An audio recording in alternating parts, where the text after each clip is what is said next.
Akuntansi penghimpunan dana itu terbagi menjadi dua. Yang pertama, akuntansi penghimpunan dana prinsip wadiyah, dan yang kedua, akuntansi penghimpunan dana prinsip mudharabah.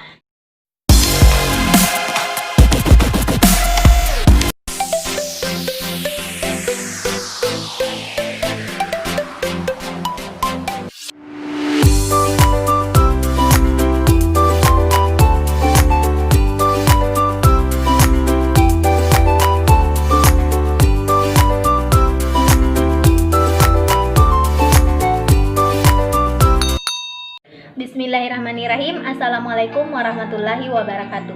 Jadi materi yang akan kami bawakan yaitu akuntansi penghimpunan dana. Akuntansi penghimpunan dana itu terbagi menjadi dua. Yang pertama, akuntansi penghimpunan dana prinsip wadiyah, dan yang kedua, akuntansi penghimpunan dana prinsip mudharabah.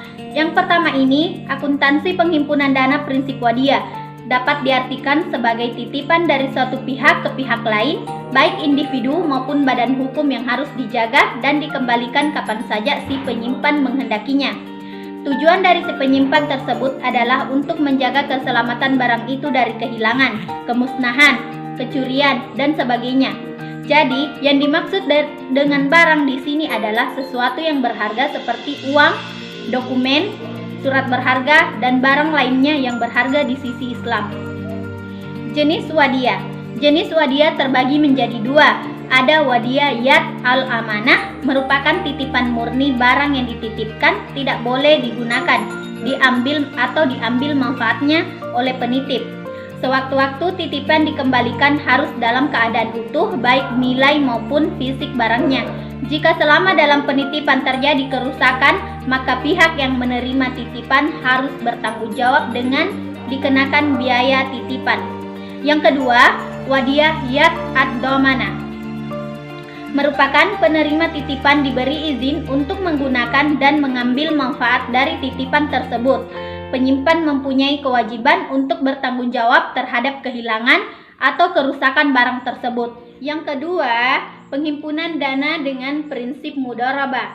Mudharabah merupakan perjanjian atas satu jenis perkongsian di mana pihak pertama atau sahih al-mal menyediakan dana dan pihak kedua atau mudharib bertanggung jawab atas pengelolaan usaha. Dalam transaksi dengan prinsip mudharabah harus dipenuhi rukun mudharabah, yaitu yang pertama, sahibul mal atau rabbul mal atau pemilik dana atau nasabah.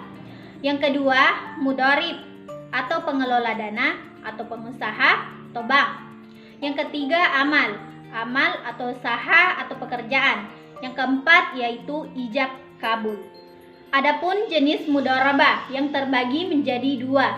Yang pertama, mudharabah mutlakah, investasi yang tidak mutlak atau tidak terkait atau dana syirkah, yaitu pihak pengusaha diberi kuasa sepenuhnya untuk menjalankan proyek tanpa larangan atau gangguan apapun.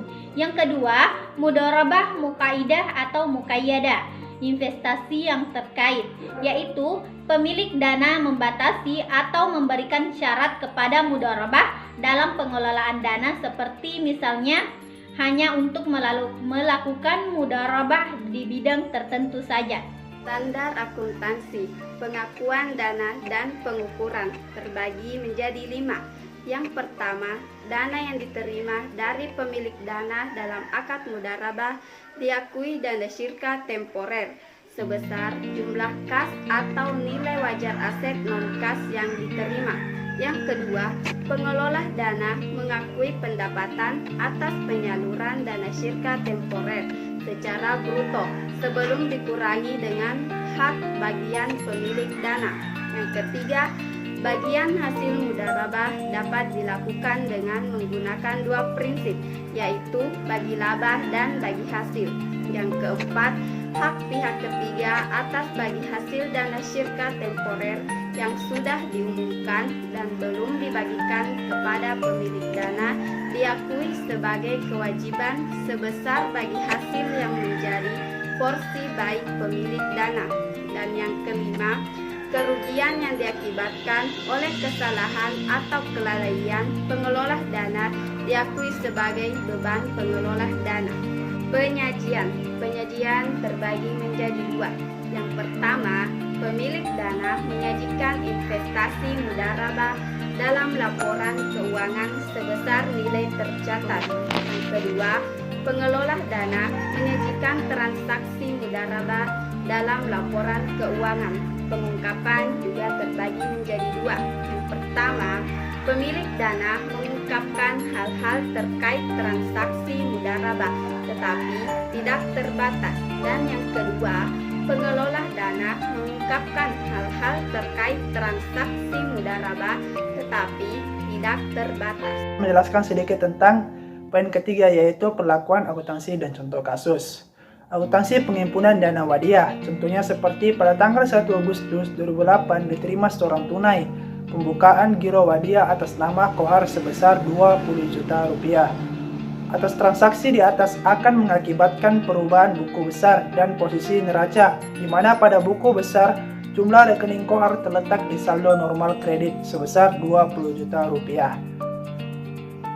Akuntansi deposito mudharabah, contohnya pada tanggal 1 Agustus 2008 pada Bank Syariah menerima setoran tunai atas nama Mas Karyo sebesar 25 juta rupiah sebagai investasi deposito mudharabah untuk jangka waktu 1 bulan dengan nisbah 65 untuk nasabah dan 35 untuk Bank Syariah.